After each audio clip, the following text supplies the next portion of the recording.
This is the reason why our government is concerned about the Panama Canal, is concerned about TikTok. It has nothing to do with anything other than controlling the corporate narrative because they fear the power that China represents. China knows they have us by our balls, and that's why this has come up. Luigi Mangione takes over RedNote, how Chinese app became a meme haven for Americans fleeing TikTok. Oh my God. India reports. Wow. So he's big over there. He is. Interesting. We have a story here, Colin, because I'm seeing kind of a spam page of some kind. Yeah, I don't know what that is. Ooh, that looks good. Yeah. It's just a lot of ads, so. Okay, there it is. It happens. So when RedNote, the Chinese social media app, also known as Zhaohongshu, Little Red Book. That's good. You did. I can't do it. Rocketed to #1 on the Apple App Store this week, new American users were met with an unexpected cultural crossover. Fan cams and memes featuring Luigi Mangione, the suspect charged with killing United Health CEO Brian Thompson. Mangione's notoriety in the U.S. has sparked fierce debates, with some branding him a working-class folk hero, which he is, China, and others condemned his alleged actions. But for users of RedNote, Mangione has become an unlikely muse. Reaction images of his face edited onto characters like Luigi from Nintendo's Mario franchise, surrounded by yellow cartoon cats holding hands, have gone viral, often accompanied by absurd captions like "King, kind, and lovely Luigi." And so why would Americans be flocking to RedNote? Well, it turns out that they decided, or at least that's what initially was decided, that we were going to ban TikTok. Now, our good Wait, friend, what we know, how did that whole thing with banning TikTok get started? Well, our good friend James Lee from Breaking Points put out a clip of his own the other day. Because a lot of it had to do with Jonathan Greenblatt. Here comes the big story, baby. Okay. Need to talk about TikTok. TikTok, if you will, it is the 24/7 news channel of so many of our young people, and it's like Al Jazeera on steroids. In November of 2023, a recording was leaked of Jonathan Greenblatt, the head of the ADL, referring to TikTok as a problem that needed to be taken care of. We have a major generational problem. The issue in the United States of support for Israel is not left and right. It is young and old. And so we really have a TikTok problem, a Gen Z problem, that our community needs to put the same brains that gave us Tag Lee, the same brains that gave us all these other amazing innovations, need to put our energy toward this, like, fast. Now, one interesting side note here is that I came across an ADL report expressing frustration that they couldn't access TikTok's analytics the way they can with every other big tech company. But now things are really moving at a rapid pace. The next day, on December 1st, 2023, the New York Post reported that a group of 40 mostly Jewish tech leaders and business executives confronted TikTok CEO Shou Chu over their concerns about anti-Semitism and the allegedly disproportionate popularity of pro-Palestine videos on the app. One of those executives, Anthony Goldblum, the same Anthony Goldblum who we were just talking about. Okay. From everything I understand. Okay. Can we just for a second listen? I know you don't like it when I do this, but I have to do it. On the app. One of those executives, Anthony Goldblum, the same Anthony. I have to get up and walk outside for something. Something's really wrong. Just continue. Play the video. I'll be right back. I have to go. When you see guys like this, when you see these frail, weak type people, as the rabbi was discussing earlier, they tend to be the most dangerous. These are the people who advocate for genocide. These are the people who advocate for death from above. These are the people who advocate for endless war.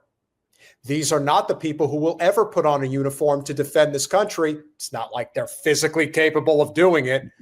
But they are always the most dangerous. They are overcompensating for their lack of masculinity. That is what this is.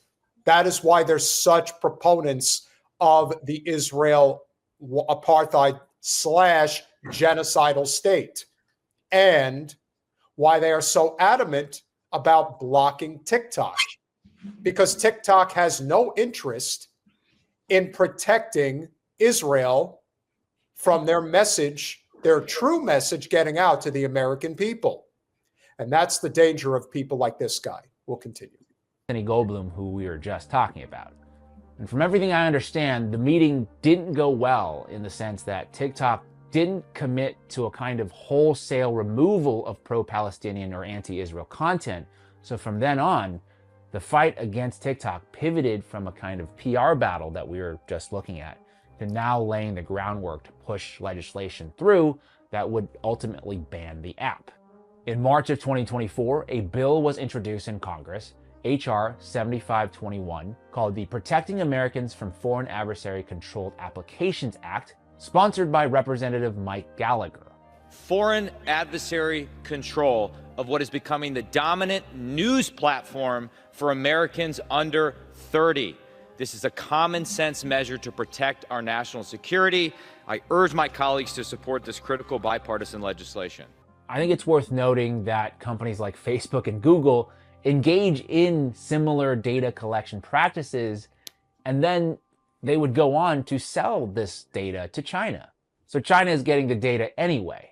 But here's where things get really interesting. You start digging into Gallagher's largest campaign donors, you uncover a story that goes far beyond data privacy or Chinese influence. Near the top of his donor list is AIPAC, the Israeli lobby. Here's a crazy statistic for you. Of the 500 plus members of Congress, only 33 members did not receive a donation from the Israeli lobby in the last campaign cycle. So essentially, when Israel wants something from America, they usually get it. At around the same time, the Jewish Federations of North America penned a letter to Congress urging lawmakers to ban TikTok due to anti-Semitism. Not one mention in their letter about China or data privacy. TikTok runs all sorts of videos that portray the Israelis acting There he is. There's the man. Palestinians in barbaric ways. The truth. I fully respect John Mearsheimer. Let me be clear. Like, just because I think that I'm in the Wilkerson camp, I feel like we're reading like a philosophy. We're at a pinnacle of philosophical. Hey, listen, we are, come hell or high water, we are getting John Mearsheimer on our podcast. His book was one of the first real books that I read on the topic. So, he's definitely a guru. And when young people see these videos on TikTok, they obviously become remarkably sympathetic to the Palestinians, and they think badly, to put it mildly, of the Israelis. So the lobby would like to shut down TikTok. On March 23, 2024, HR 7521 passed with largely bipartisan support. Looking back, I was fully expecting the bill to pass the House very, very quickly and easily, because there are a lot of bills that pass the House and don't make it through the Senate. The Senate is meant to slow things down. But 1 month later, on April 24th, the act passed in the Senate, again, with overwhelming bipartisan support, and was signed into law by Joe Biden on the following day. Like I said, I had never seen a bill go through Congress with that kind of speed and velocity, with very little opposition or debate. It's wild. And maybe even wilder, by that summer, Mike Gallagher, the representative who had sponsored the bill, was now working for Palantir as their head of defense. He didn't even finish out his term. He just resigned from Congress and took a job there. Unbelievable. Like, it's so absurd. You can, honestly, you have to laugh. Like, it's just so ridiculous. I equate the whole hysteria surrounding Musk and whatever salute it was that he was given.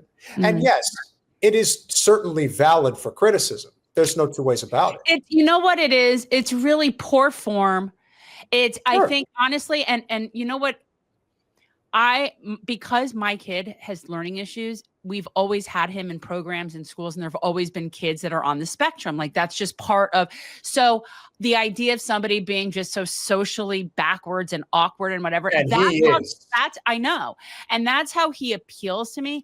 I don't think he's evil. I just think he's just, No, Musk is not evil the way that Bill No. Gates is evil. no, I don't think so. But I think he's like a man child. Yes. And I think he's on the spectrum.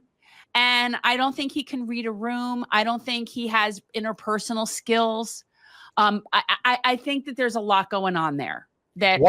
What does Palantir do? Well, Wanker, it's a great question. Glad you asked. If you're not familiar with Peter Thiel, I would suggest you, just get up to speed on Palantir. And let's just say that there probably isn't anybody right now more of an advocate for endless war in Ukraine, the genocide in Gaza, and starting a war in Taiwan than Palantir. They are a endless war tech company. That's what they are. Yeah, That's I mean, it's weapon adjacent. It's tech for weaponry. It's tech for military. So it's war adjacent.